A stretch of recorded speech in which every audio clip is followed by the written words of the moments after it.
Teach a concept, I think उसका सिर्फ एक फार्मूला दिया हुआ है आपके स्टडी मटेरियल में, और that concept is convexity.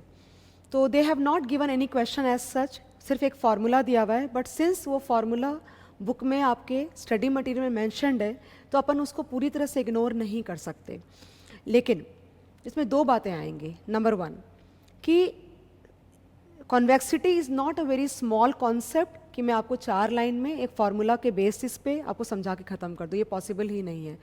If you want to understand convexity properly तो मुझे उस कॉन्सेप्ट को प्रॉपरली शुरू से डील करना पड़ेगा. Okay, so it will take some amount of time for that.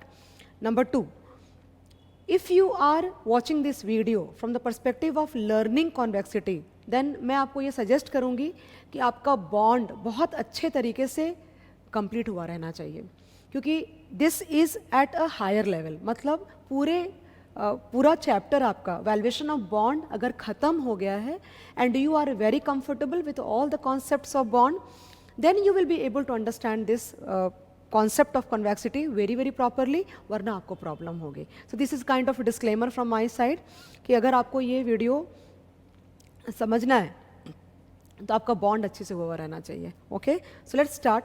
What I will do, मैंने एक सम फ्रेम किया है, तो I will try to deal all the related concepts which are required to understand convexity with the help of the sum step by step. Okay, so let's give the heading.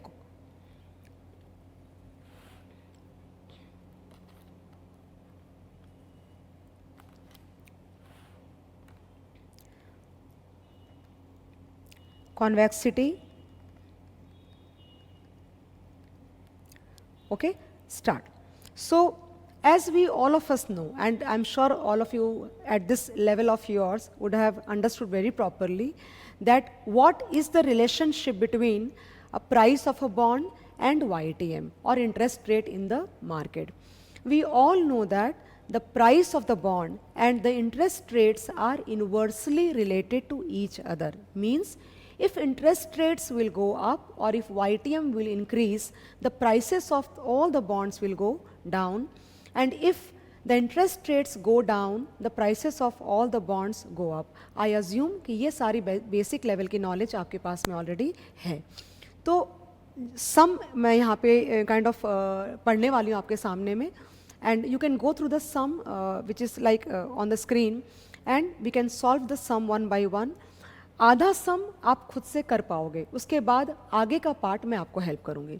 तो sum है आपका, consider a bond with a face value of ₹100 and coupon equal to 10% per annum. The bond has a maturity of 5 years and is trading at par. So basically if I try to summarize this, it will be like face value is ₹100, then coupon is equal to 10%, maturity is 5 years, and sum में मैंने लिखा है वहाँ पे the bond is trading at par. अगर bond पार पे trade हो रहा है इसका मतलब उसकी जो प्राइस है वो उसकी फेस वैल्यू के बराबर है. So price of the bond will be ₹100 only because the bond is trading at par. Okay, so we shouldn't forget that. Fine. Okay, now the first question is that compute the YTM of the bond. हमें bond का YTM calculate करना है. आई am sure you know that कि coupon में और YTM में फ़र्क होता है. कूपन में सिर्फ जो इश्यूअर हमें ब्याज देता है सिर्फ वो कंसिडर होता है, बट YTM के अंदर में 3 चीज़ें कंसिडर होती है. Number 1 the coupon component, number 2 the capital gain component, and number 3 the most important of all the reinvestment component of the coupon. Okay, ये 3 चीज़ें मिला करके आपका YTM या यील्ड बनता है. ओके, तो जब एक इन्वेस्टर एक बॉन्ड में पैसे इन्वेस्ट करता है, so he will definitely look at the coupon, because ultimately आपका कूपन ज़्यादा होगा तो ही आपका फाइनल यील्ड ज़्यादा होगा. लेकिन फिर भी there is a possibility that आपका कूपन का रेट कम है लेकिन आपकी यील्ड ज़्यादा है, और ये भी पॉसिबल है कि आपका कूपन का रेट ज़्यादा है और यील्ड कम है.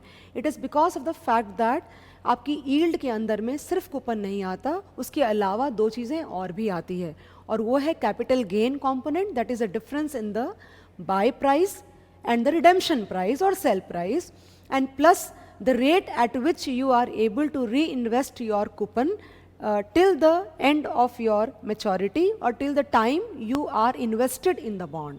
Okay, so यहाँ पे मैं लिखने वाली हूँ first point, most important of all, compute YTM of the bond. If the bond is trading at par, okay, if the bond is trading at par, the bond property says that if the bond is trading at par, that means the face value and the price of the bond is same, then the coupon and the YTM will remain the same. मतलब ये हुआ कि अगर आपका bond पार पे trade हो रहा है, यानी फेस वैल्यू पे ट्रेड हो रहा है, तो आपका कूपन और आपका ब्याज सेम हो जाएगा, because any which ways capital gain component भी आपका जीरो हो गया और री इन्वेस्टमेंट कंपोनेंट भी आपका नलीफाई हो जाएगा. सो बेसिकली अगर मैं आपको लेमैन तरीके से बोलूं तो आपका coupon component is like a compounding effect, and जब आप YTM से प्रेजेंट वैल्यू करते हो तो वो डिस्काउंटिंग इफेक्ट होता है.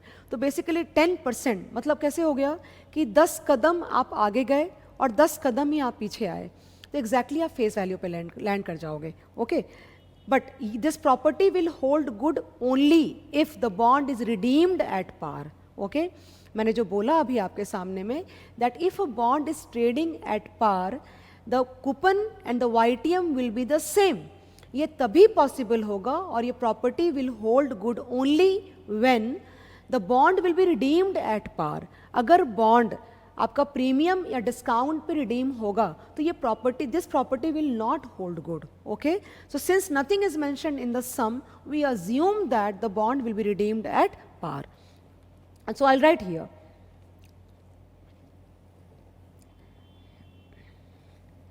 since the bond is trading at par,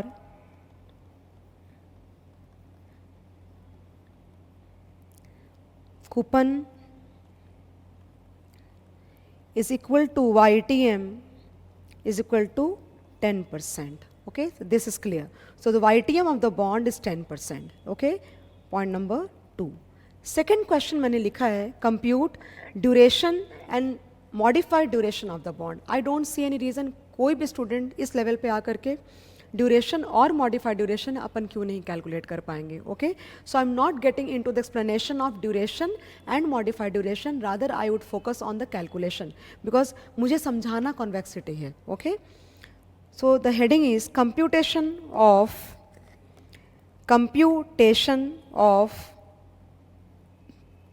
duration. So I'll take here year 1, 2, 3, 4 and 5, cash flow 10, ये कूपन से सारे 10, 10, 10 and 1, 1, 0. So PV at the rate of 10%. Mind it that this 10% is not the coupon rate, this is the YTM rate, okay, or the interest rate. Coupon 10% रहता, लेकिन YTM अगर 12% सब में दिया हुआ रहता, तो we would have calculated PV at the rate of 12% and not 10%, okay.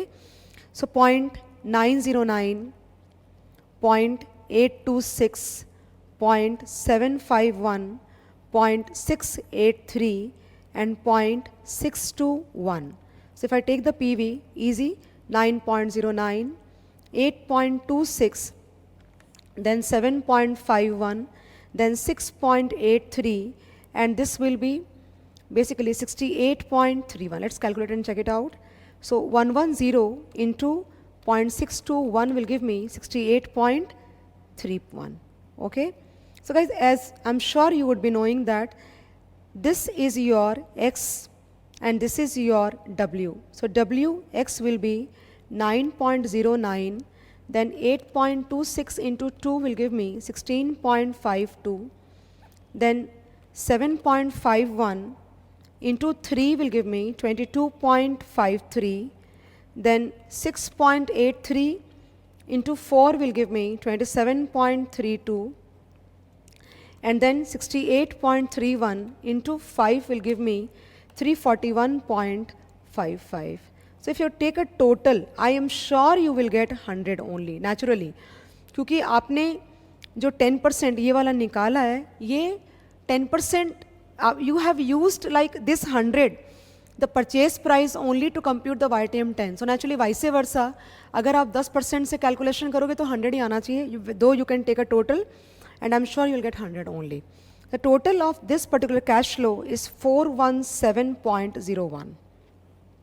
Okay, now duration will be equal to summation of Wi xi by summation of Wi, that is rupees 417.01 divided by rupees 100. Okay, so I am going to get here duration D is equal to 4.17 years. That means इसका ये मतलब हुआ कि अगर हम bond को 4.17 years तक hold करते हैं, okay, then even if the interest rate change, we should be able to get a return of 10% per annum YTM, okay, irrespective of the fluctuation in the interest rates. So duration is also called the immunizing period, है ना? Now modified duration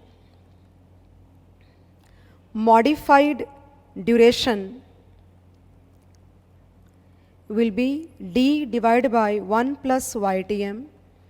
So this will be equal to 4.17 divided by 1.10. Let's see how much it comes. 4.17 divided by 1.10 will give me 3.79. Please remember 3.79 के बाजू में हम कोई भी unit नहीं लिखेंगे. For example, you will not write years or percentage or anything, because modified duration is the slope of a line. Okay, modified duration is the slope of a line. अगर आप x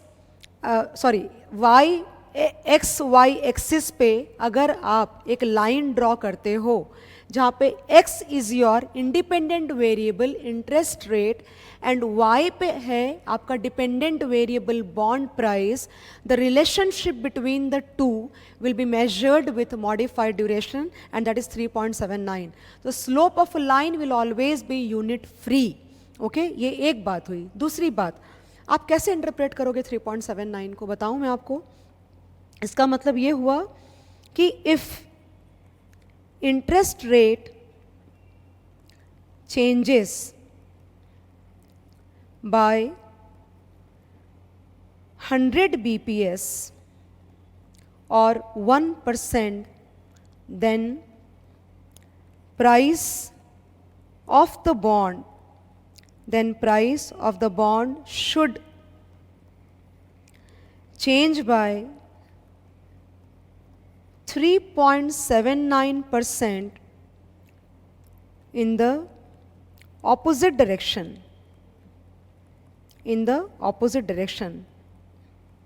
इसका ये मतलब हुआ guys कि आपने एक shortcut method निकाल लिया. किस चीज़ के लिए? कि अगर इंटरेस्ट रेट सपोज कीजिए कि मार्केट में 100 BPS से बढ़ गए, मतलब 1% से ब्याज बढ़ गया आपका. अभी ब्याज कितना चल रहा है? अभी YTM कितना है? 10%. अगर ब्याज बढ़ गया तो रेट हो जाएगी मार्केट में 11%. ओके, सो अगर ब्याज बढ़ेगा यानी रिटर्न कंपोनेंट एक्सपेक्टेशन इन्वेस्टर की बढ़ जाएगी, तो then the price of the bond has to go down by 3.79%, because relationship between interest rate and bond price is inverse in nature. और आप लॉजिक से भी सोचो ना, कि आप ऐसे सोचो कि अगर एक कंपनी ने बॉन्ड इशू कर दिया जिसका कूपन 10% है और रिडेम्पशन अमाउंट 100 रुपीज़ है, तो वो थोड़ी ना चेंज होने वाला है. वो तो कंपनी ने एक बार इशू कर दिया, बात खत्म हो गई. लेकिन आपको अपने पैसे पे अब 10 नहीं, अब आपको 11% का रिटर्न चाहिए. तो उसके लिए आपको क्या करना पड़ेगा कि आपको बॉन्ड की प्राइस, जो खरीदने की प्राइस है, वो कम करनी पड़ेगी.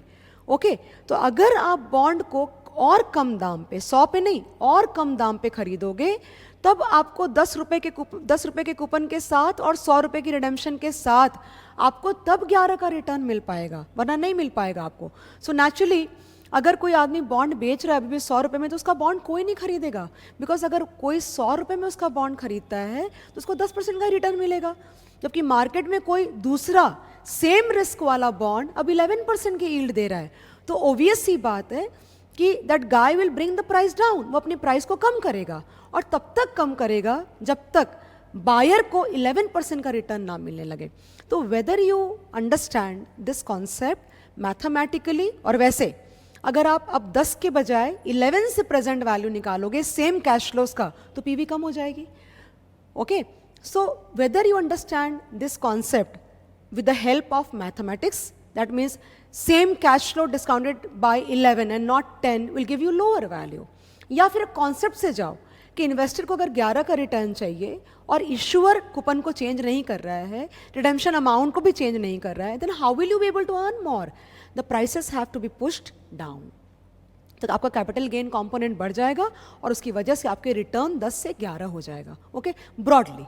Okay, so now modified duration has given us एक मेथड टू अप्रोक्सीमेट, मैंने एग्जैक्ट नहीं बोला, मैंने बोला अप्रोक्सीमेट, कि अगर मार्केट में ब्याज का रेट 10 की जगह पे 11 हो जाए तो मैं सेम कैश फ्लो को अब 10 की बजाय 11 से डिस्काउंट नहीं करके 1 सेकेंड के अंदर में बता सकती हूँ that now the price of the bond will B not 100 but 100 minus 3.79%, 96.21 आ गया। ओके,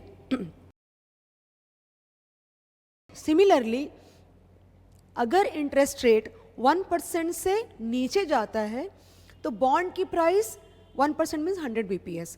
अगर इंटरेस्ट रेट 1% से नीचे जाता है या 100 bps से नीचे जाता है तो बॉन्ड की प्राइस, इस बॉन्ड की प्राइस 3.79% से ऊपर जानी चाहिए। Inverse relationship that will become very simple, 100 plus 3.79%, 103.79।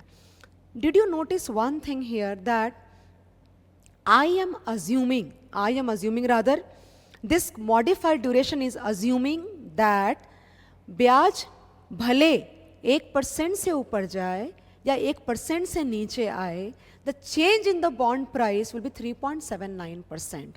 You know, that means we are assuming that the relationship between the interest rate and bond price is linear in nature. Okay, मैं आपको दिखाती हूँ इसका मतलब क्या हुआ। अगर मैं एक डायग्राम ड्रॉ करूँ आपके सामने में, example like this. So this is your interest rate and this is your bond price. Okay, inverse relationship. So basically it is coming like this. Okay, slope of a line at every point is the same. यहाँ पे slope है 3.79। Okay, तो आपने क्या assume कर लिया? आपने ये अज्यूम किया है ये 10 हो गया, ये 9 हो गया और ये आपका 11 हो गया, राइट? तो आप क्या अज्यूम कर रहे हो कि भले मार्केट में इंटरेस्ट 1% से ऊपर जाए या 1% से नीचे जाए, लेकिन बॉन्ड की प्राइस एग्जैक्टली 3.79% से ही ऊपर या नीचे जाएगी, ये आपने अज्यूम किया है। ओके, लेकिन let me tell you one thing, you know, this means if interest rate goes up by 1%, the price of the bond will go down by 3.79. Okay, and if interest rate go down by 1%, the price of the bond will go up by 3.79%. ये आपने assume किया, that's called approximation of the concept और approximation method. Basically आपने ये assume किया है। Okay, तो basically guys, basically this is something which is not 100% correct. ये for the sake of simplicity ठीक है, लेकिन अगर आप प्रॉपर कैलकुलेशन में जाओगे तो आप नोटिस करना, मैं आपको करके दिखाती हूँ, that number 1, the relationship between the interest rate and bond price is definitely inverse in nature। वो भी मैं कैलकुलेशन आपको करके दिखाती हूँ, but it is not linear in nature, it is rather convex और curvy linear in nature। inverse है लेकिन straight line नहीं है, curve है। मतलब अगर ब्याज 1% से बढ़ा तो प्राइस ऑफ द बॉन्ड अगर 3.79% से नीचे गई, सपोज बोल रही हूँ, एंड तो अगर इफ इंटरेस्ट रेट चेंजेस और गोज डाउन बाय 1%, तो बॉन्ड की प्राइस 3.79 से नीचे नहीं ऊपर नहीं जाएगी, 3.79 से ज़्यादा से ऊपर जाएगी. मतलब अगर मैं समराइज करूं तो इसका मतलब ये हुआ that for equal change in the interest rate, that is 1%, the change in the bond price is not equal in reality, but modified duration assumes that for equal change in interest rate, that is 1%, the price of the bond will be equal, that is 3.79%, for the sake of simplicity. Okay, so I'll just allow me to go further from here. मैंने question type कर रखा है आपके लिए so that I can show you properly. मैंने लिखा है third question में, I'll show you everything here. Third question में मैंने लिखा है यहाँ पे, new price using present value method. Remember present value method कौन सा वाला? ये वाला, ये जो आपने निकाला ना, ये वाला मेथड, ये वाला, यहाँ तक, यहाँ तक.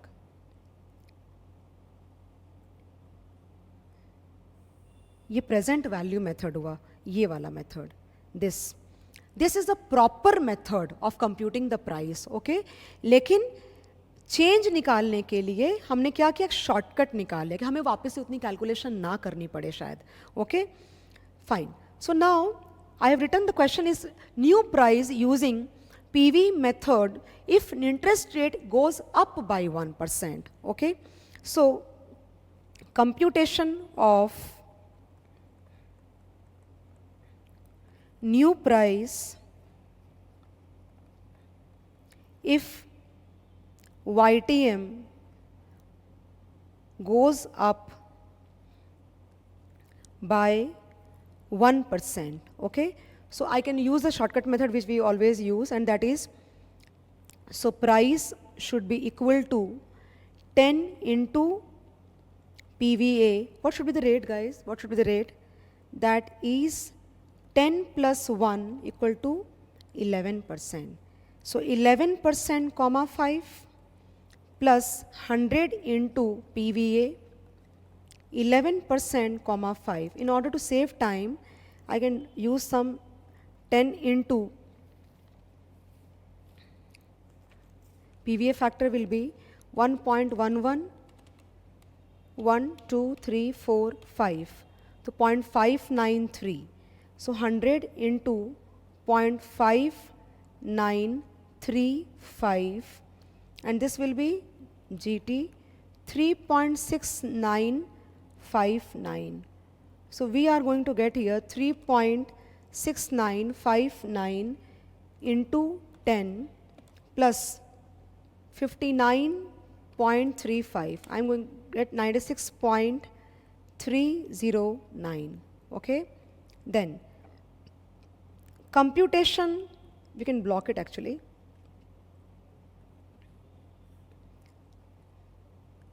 Computation of new price if YTM goes down by 1%, that is 10 minus 1 equal to 9%. Same calculation. So price will be 10 into PVA, 9% comma 5 plus 100 into PV,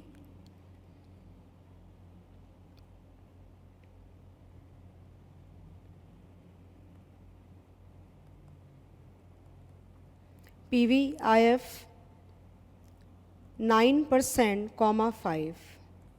Okay, so here 1.09 into 1, 2, 3, 4, 5. So I get here 100 into 0.6499, and the factor is 10 into 3.8897. Okay, so this will be 3.8897 into 10 plus 64.99. So I'm getting here 103.887. So that is another price actually. तो guys हमें ये देखना है कि अब ब्याज का rate ऊपर गया 1% से और नीचे भी गया 1% से, मैंने वो पार्ट तो सेम रखा है। अब चेक करते हैं कि अपने पास में 3 प्राइसेस हैं, एक ब्याज ऊपर जाने पे, एक ब्याज नीचे जाने पर, एक ओरिजिनल 100। तो अपन देखते हैं कि ब्याज ऊपर जाने से और नीचे जाने से सेम परसेंटेज चेंज आ रहा है क्या। Let us check it out. So okay, so मैंने वो पार्ट दूसरे क्वेश्चन में फॉर्म किया। ये मैंने अपन लिख लिया, new price using PV method if interest rate changes increases by 1 and decreases by 1। Okay, मैंने एक क्वेश्चन यहाँ पे बना के लिखा है आपके लिए, फोर्थ क्वेश्चन मैंने उसमें लिखा है that show that relationship between interest rate and bond price is inverse in nature and not linear in nature. तो इनवर्स इन नेचर की जहाँ तक बात आ रही है, तो यू कैन सी जब आपके इंटरेस्ट रेट्स ऊपर गए, when your interest rates went up, okay, up, then your prices went down. And when your interest rates goes down, okay, the prices have, or the bonds have gone up. This shows, this will always be there, always. This shows that the relationship between bond price and interest rate is inverse in nature, and that is why we will have an inverse relationship on the diagram also. Okay, now fourth में मैंने एक चीज़ और पूछी है, that we can write down on the basis of above calculations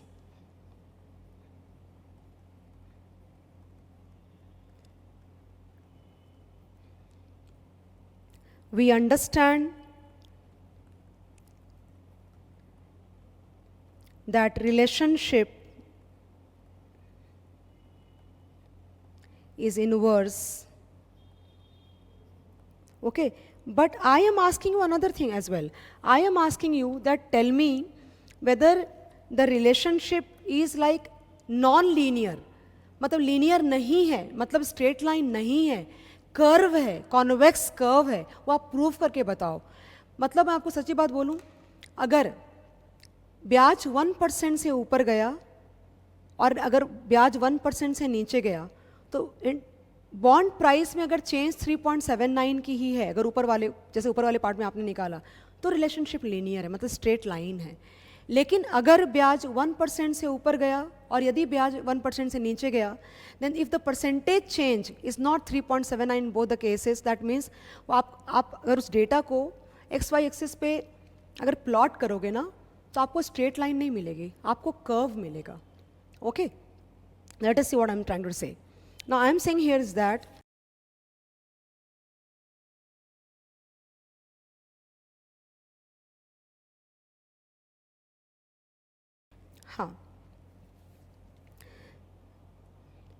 when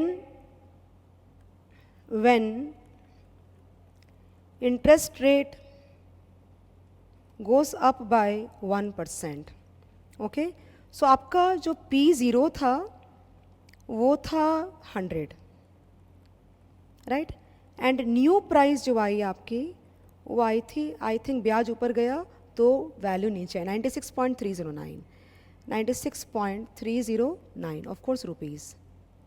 okay, therefore percentage change will be 100 minus 96.309 divided by 100. मतलब you could have taken 96 minus 100 also, it is one and the same. Okay, so here 100 minus 96.309 divided by 100 into 100 will give me 3.691. Okay, and when interest rate go down by 1%, P0 was 100, okay, and new price which I got on the basis of PV method was, look at that, 103.887. Therefore percentage change was 103.887 minus 100 by 100 into 100. Okay, मैंने क्या निकाला कि market में अगर ब्याज का rate 1% ऊपर गया तो ओरिजिनल से प्राइस में क्या चेंज आया। सिमिलरली अगर मार्केट में ब्याज का रेट 1% से नीचे आया तो अपने ओरिजिनल के मुकाबले कितना परसेंटेज चेंज हुआ for 1% change only. Okay, so 103 0.887 minus 100 divide by 100 into 100. I get, guys, 3.887. What I am wanting to tell you is that try to focus on the calculation. ये आप देखो, ये सेम नहीं आया 3.79, ये सेम नहीं आया है. आप मैंने दोनों बार ब्याज को 1%, 10 को बनाया 11 और 10 को बनाया 9. For equal change in the interest rate, the change in the price is not same percentage wise. That means the original relationship between the interest rate and bond price is not linear. It is rather curvy linear or convex. ये concept है आपका, okay? अब हमने assume किया for the sake of simplicity कि चलो जाने दो 3.79, modified duration is 3.79. So basically 3.79 measures the percentage change between percentage change in the bond price for equal percentage change in the interest rate. Okay, assume कर लिया कि same है. Actually मैं तो आपको बताऊँ एक बात, अगर मैं इसको और इसको add करके average कर दूँ, I am telling you you'll get 3.79 और 3.8 only, same. तो क्या किया आपने उनको इंडिविजुअल को हटा के आपने एवरेज आउट कर दिया and you assume that okay for 1% change in interest rate the change in the bond price is same. You will get the exact amount. I will show you. So average percentage change is equal to 3.691 plus 3.887 the whole divided by 2. 3.691 plus 3.887 divided by 2, I get 3.79 exact, guys. Exact we have gotten here. Okay, that means अब अपन assume कर लेते हैं कि okay, for 1% change in interest rate either upside or downside, the change in the bond price will be 3.79%. But कहाँ से वो 3.79 आया, आपको समझा? आपने ड्यूरेशन की मदद से वो 3.79 निकाल लिया था, या मैंने पूरी कैलकुलेशन करके आपको एवरेज आउट करके दिखाया है. That means modified duration is the average percentage change in the bond price for equal percentage change in the interest rates, whether upside or downside. In our example, that is 1%. Okay, so ये निकला. तो इसका ये मतलब हो रहा है कि अगर मैं मॉडिफाइड ड्यूरेशन की मदद से, ओके, मॉडिफाइड ड्यूरेशन की मदद से अगर मैं न्यू प्राइस निकालने की कोशिश करूँ, let's try it out. Let's try it out. जो मैं बताना चाह रही हूँ आपको, एक डायग्राम लेते हैं अपन.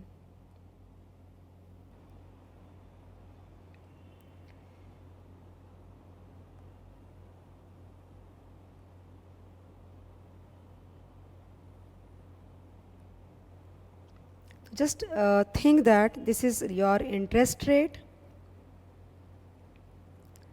this is your bond price. Okay, assume करो कि अपन यहाँ पे हैं. This is suppose 100 rupees and this is your 10%. ठीक है, अगर इंटरेस्ट रेट घटेगा राइट है, तो प्राइस बढ़ेगी.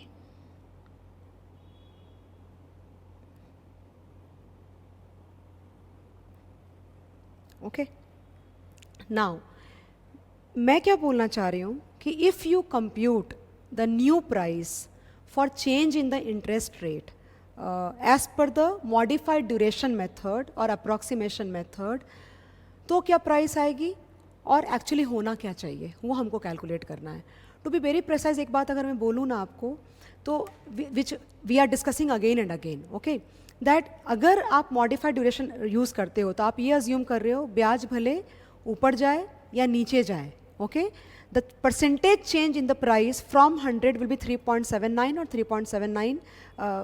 Kind of, अगर ब्याज ऊपर गया तो प्राइस 3.79% से नीचे आ जाएगी, और अगर ब्याज नीचे गया 1% से तो प्राइस 3.79% से ऊपर चली जाएगी. राइट, आपने ये अज्यूम किया है, and that is why in that case you will get a linear diagram because the percentage change on both the sides interest and bond price are same.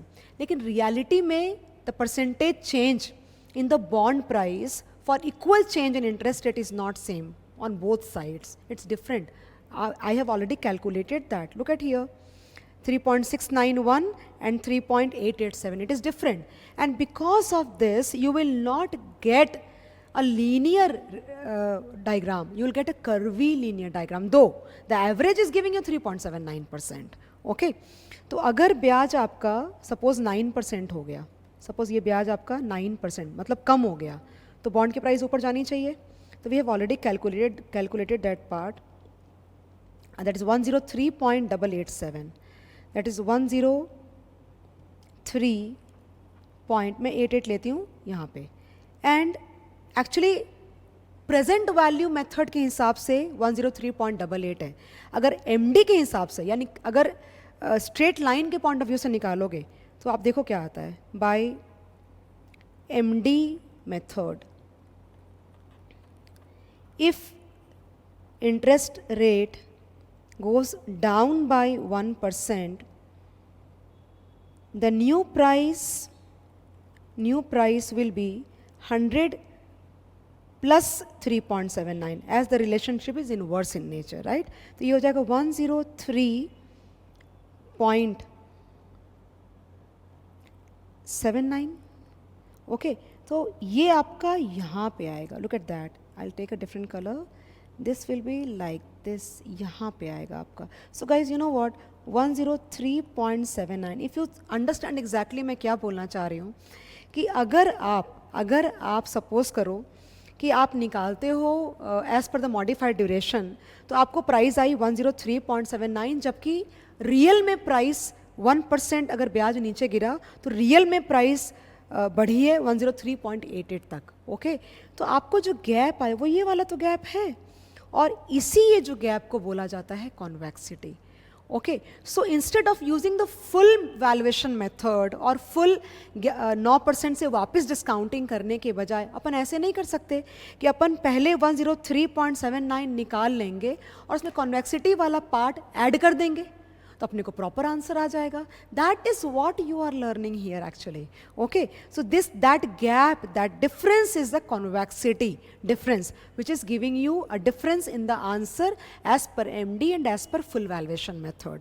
Okay, similarly अगर आप मुझसे पूछोगे ना, तो जब तक ब्याज का रेट बहुत छोटे मूवमेंट हो रहे हैं अगर, तो आपका आंसर एमडी मेथड से और फुल वैल्यूएशन मेथड से सेम आएगा. बिकॉज आप देखो टेंजेंट सटा हुआ है यहाँ पे, ये वाला पार्ट सटा हुआ है आपका. लेकिन अगर ब्याज का रेट ज़्यादा चेंज करेगा, या तो इधर और या फिर इधर, तो आप नोटिस करना कि आपका एमडी मेथड से और फुल वैल्यूएशन मेथड से आपके आंसर्स में गैप आएगा. And that gap is because of convexity. Okay, so again here if I draw one diagram for increase in interest rate. Suppose अगर इंटरेस्ट रेट सपोज करो कि बढ़ गया, ओके, एंड एक आपका ये आ रहा है, right? So guys here I will get, suppose if interest goes up by 1%, so new price will be 100 minus 3.79%, that is equal to 100 minus 3.79% will give me 96.21. ये इसके हिसाब से आप अगर if you are taking the price as per this one, तो you get 96.21, but the actual price as per the full valuation method was 96.309. Okay, what I am getting one point here extra is that कि मेरी जो price curve पे है वो MD वाले दोनों price से ज़्यादा है. आप देखो, आप कर्व पे हो और आपकी प्राइस ये ज़्यादा है, ये आपकी एमडी वाली प्राइस है, ये भी प्राइस आपकी ज़्यादा है, ये भी आप कर्व पे हो. ओके, सो ये पॉइंट याद रखना, आपको बाद में काम आएगा, right?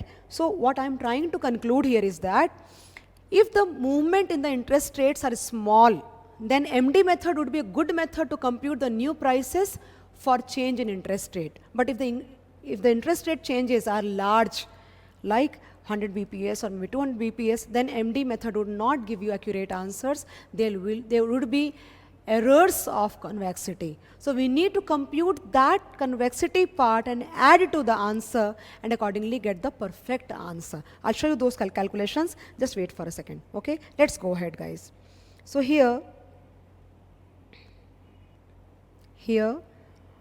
I am saying again the convexity calculation. So E, ये आपने जो convexity वाला part जो फार्मूला में लिखने वाली हूँ, ये आपने देखा होगा आपने स्टडी मटेरियल में, जिसकी वजह से आप मुझसे kind of the students are saying whether it is there in the course और नॉट्स. मैं ये तो नहीं बोल सकती कोर्स में नहीं है क्योंकि फार्मूला दिया हुआ है, लेकिन सिर्फ उसको समझाना फार्मूला को ये भी पॉसिबल नहीं है, पूरा कॉन्सेप्ट ही हमें लेना पड़ेगा. Okay, so look at here convexity, and you have to remember the formula. Please do not get into the derivation and all. Convexity will be equal to P1 plus P2 minus 2 into P0 by 2 into P0 into change in YTM the whole square. Okay, so here P1 stands for the price. P1 stands for the price which we get if the interest rates go up, that is 96.309. और full valuation वाला आप लोगे convexity निकालने के लिए, वो आप नहीं ले सकते हो, ठीक है. सो 96.309 plus P2 is this price 103.88, 103.88 minus 2 into 100 the whole divided by 2 into 100 into change in YTM 1%. Okay, 10 से 11 और 10 से 9. Okay, 1%. So 1%, 1 divided by 100 is 0.01 whole square. So basically we are going to get here 96.309 plus 103.88 minus 200. I'm getting here 0.189 divided by 2 into 100 into 0.01 into 0.01. I'm going to get here 0.02. Okay, so here 0.189 divided by 0.02 will give me 9.45. This is convexity. Convexity does not have any use as such. Okay, with the help of convexity we need to calculate convexity effect. Okay, वो निकालना पड़ेगा हमें, तो मैं निकाल के दिखाती हूँ आपको कि क्या होता है वो F. The question I have also typed is compute convexity effect. Okay, so convexity effect is equal to convexity, that's 9.45 into change in YTM square into 100. Okay, यहाँ पे आएगा 9.45 into 0.01 whole square and into 100, that is equal to 9.45 into 0.01 into 0.01 into 100. We are getting 0.0945%. ये effect है, right. So basically now we have to use this data to calculate. आपको जब मैं नई price निकाल के दिखाऊंगी तब आपको एग्जैक्ट समझ जाएगा मैं क्या बात कर रही हूँ. ओके, नाउ मैंने एक क्वेश्चन और टाइप किया है, ये आपको गाइस याद करना पड़ेगा, कॉन्वेक्सिटी कैलकुलेट करने का फॉर्मूला और कॉन्वेक्सिटी इफेक्ट का. मैं ये ज़रूर दिखाने वाली हूँ कि ये डेटा यूज़ कैसे होगा और हम क्या निकालने वाले. Just give me some time please. मैंने क्वेश्चन में लिखा है G and the last part, compute the new bond price using convexity if interest rate increase by 1%. So if interest rate increase by 1%, the price should go down. अगर आप modified duration use कर रहे होते तो आप बोलते the price should go down by 3.79%. Okay, अगर मैं उसमें कॉन्वेक्सिटी वाला पार्ट भी लगा दूं तो परफेक्ट फुल वैल्यूएशन जितना आंसर आ जाएगा और कोई एरर नहीं रह जाएगा. एरर रहेगा बट उतना एरर नहीं रहेगा. Okay, now here will be bye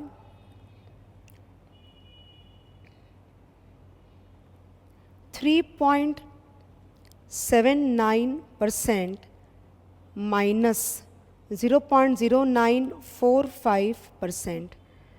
So I am going to get here, मैं बताती हूँ क्यों माइनस किया है. 3.79%, 3.79 minus 0.0945, okay, I get 3.6955%. So the new price will be 100 minus 3.6955%. So 100 minus 3.6955%, I will get 96.305. Guys, I tell you something. आपने convexity निकाला, convexity की मदद से आपने कॉन्वेक्सिटी इफेक्ट निकाला परसेंटेज वाइज। वो जो आपकी मैंने डायग्राम पे जो रेड लाइन डाली थी ना, उसका परसेंटेज मैंने निकाला है। तो मैंने क्या किया है पता है आपको, कि बेसिकली 3.79% से प्राइस नीचे जानी चाहिए, ये आपको पता है। तो आपने नोटिस किया डायग्राम, मैंने बोला कि ये 3.79% के हिसाब से 96.21%, राइट ना, 96.21, ओके। बट हमने जब फुल वैल्यूएशन से निकाला तो वो आया था 96.309, 96.309 आया था, राइट ना। तो बेसिकली मैंने क्या किया, 3.79% को मैंने थोड़ा कम कर दिया, ओके। क्योंकि अपनी जो फुल वैल्यूएशन से, यानी कर्व पे जो आंसर है वो आपके मॉडिफाइड ड्यूरेशन वाले आंसर से थोड़ा ज़्यादा है, और हमको माइनस करना है। यानी कि हमको ये जो परसेंटेज है 3.79, ये 100 से माइनस करना है ना। तो 100 से माइनस करोगे आप 3.79, तो आपको क्या मिलेगा, आपको मिलेगा 96.21। हमें 96.21 नहीं चाहिए, हमें चाहिए 96.309, 96.309 चाहिए हमें। तो अगर हमें 96.309 चाहिए तो हमें 100 को 3.79% से कम नहीं करना पड़ेगा, थोड़ा कम से करना पड़ेगा। एंड दैट थोड़ा कम is nothing but 3.6955%। And that is why मैंने यहाँ पे 0.0945% को और कॉन्वेक्सिटी के इफेक्ट को इस परसेंटेज से माइनस किया, ताकि हमारा आंसर थोड़ा ज़्यादा आ सके। And you can make out on your own that the price which you have received just now, you know, ये वाली price, this price is almost same to the original price. Look at that, 96.309, 96.309 price होनी चाहिए। आपने जब 96.21 में convexity का भी impact डाला तो आपकी प्राइस आ गई 96.305, which is almost same as the full valuation, okay. मैं एक और दिखाती हूँ आपको। If interest goes down by 1%, price should go up by 3.79% plus 0.0945%. Okay, so 3.79 plus 0.0945 will give me 3.8845%. Okay. So the new price should be 100 plus 3.8845%. So the answer should be 100 plus 3.8845% is 103. आप देखो यहाँ पे क्या answer आया हुआ है reality में, 103.88 exact answer आया आपका, 0.88। सो बेसिकली गाइज हमने ऐड क्यों किया, बिकॉज अगर आप 100 में प्लस 3.79 सिर्फ करोगे तो आपको 103.79 मिलेगा। That means you are on the straight line. आप उसमें कॉन्वेक्सिटी का इफेक्ट भी ऐड करोगे तो आपको प्राइस आएगी 103.88। Okay, that means when you adjust the convexity percentage to the price, you know, which has been calculated on the basis of modified duration, you will get an answer which is exactly same as or almost same as the full valuation method. This is the concept of convexity. I'm sure थोड़ा सा आपको heavy लगा होगा, आप 2-3 बार video को देखो, I'm sure आपको समझ जाएगा। So basically modified duration की मदद से जो आपकी न्यू प्राइस आती है वो पूरी तरह से करेक्ट नहीं आती है, बिकॉज आप लीनियर मान के चलते हो। आप अगर उसको प्रॉपर बनाना चाहते हो तो आपको उसमें कॉन्वेक्सिटी का इफेक्ट डालना पड़ेगा। Okay, I am sure you understood the video. Please subscribe our channel. Thank you so much.